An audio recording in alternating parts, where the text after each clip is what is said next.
Thank you, everyone, for taking the time to tune in today. Today's episode of The Topping Show is proudly sponsored by Topping Technologies. Topping Technologies is an IT value-added reseller and services company with a special proficiency in IT security. Heck, I see their founder released twice a day. Gotta say, he's quite handsome and brilliant. He's Musey, that's the joke. If you're an IT leader or business owner, you can reach out to the team at sales@toppingtechnologies.com. Also, still giving away a free flamethrower with every IT purchase. Yes, it does come with a Picatinny rail adapter, so you can mount it to a standard AR-15, like all awesome accessories can be. Go to toppingtechnologies.com and click the flamethrower button to learn more. Lastly, trying to get to 4,000 subscribers by the end of the month. So if you can click that button and tell your friends, I would greatly appreciate it. Now, going over to the business part of the podcast, you have Jersey Mike's sold for $8 billion. And spoiler alert, it's a big private equity firm that you already know, and I was going to say, no one really loves. Now, this comes to us thanks to Arizona News Company. It actually says Arizona Family is the company name, interestingly enough. And it's reposted by the Associated Press. They say, quote, Jersey Mike's sandwich chain acquired for $8 billion, which is quite a pretty penny. And it's being sold to Blackstone, which, yep, another private equity firm that owns darn near everything we know. Now, they say in the transaction announced, the private equity funds managed by Blackstone will be used to acquire majority ownership of Jersey Mike's. Now, of course, they're going to say this. The deal is, quote, intended to enable Jersey Mike's to accelerate its expansion across and beyond the U.S. market, as well as aid in ongoing technological advancements. Yeah, that's what they're saying. Or it's just because Blackstone wants to increase their, money and market share, and the founder wants to make a pretty penny. Maybe both is true. Now, let's go. Blackstone and Jersey Mike's did not immediately disclose the financial terms. However, a source familiar with the matter, later confirmed by the Associated Press, said that the deal would value Jersey Mike's around $8 billion. The acquisition of the private company is expected to close in early 2025, subject to regulatory approvals and other closing conditions. Now, this is the interesting part. Under the terms of the agreement, Jersey Mike's founder and CEO Peter Cancro will continue to lead the business and maintains a, quote, significant equity stake in the company. Both companies did say.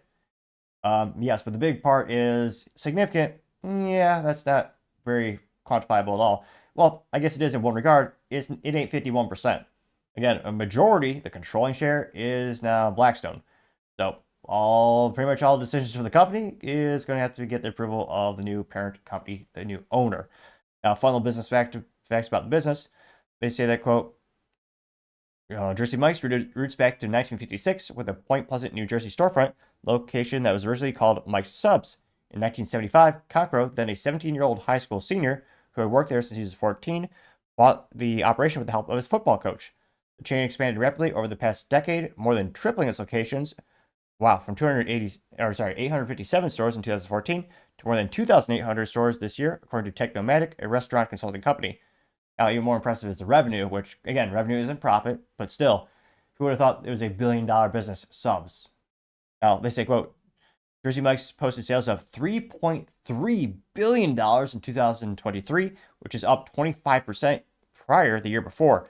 It is also the 30th largest chain in the U.S. on annual sales alone, which is pretty impressive as well. Now, going back to what the companies are saying, Blackstone is saying, quote, we believe that we are still in the early innings of Jersey Mike's growth story and that Blackstone is the right partner to help us reach even greater heights. Well, that's actually from the CEO, Mike Cancro. Or he just wants an awesome payout as well. Both can be true. And Blackstone added, and that Blackstone had, quote, had helped drive the success of some of the most iconic franchise businesses globally, unquote. Which, yeah, we'll see if it's a good long-term partnership. But yeah, a lot of people get they're pretty skeptical when it comes to private equity companies. I mean, shoot, just on the wall alone in terms of defunct businesses, Toys R Us was famously bought up by private equity, and then it was subsequently just nosedived to the ground and went through bankruptcy. So a lot of people get concerned when private equity gets involved. I mean, it does seem to have a good growth trajectory. Maybe they'll be able to rival Subway, which actually Subway earlier this year was also family owned. They also sold out to private equity. It's actually now the same company that owns Subway owns, was it the Cinnabon? Which is why you see that, I don't know why you want this, but there's like a dollar, not a dollar, they wish, a 1 foot long donut, which I think maybe it's a churro, who knows. But it'll be interesting to see.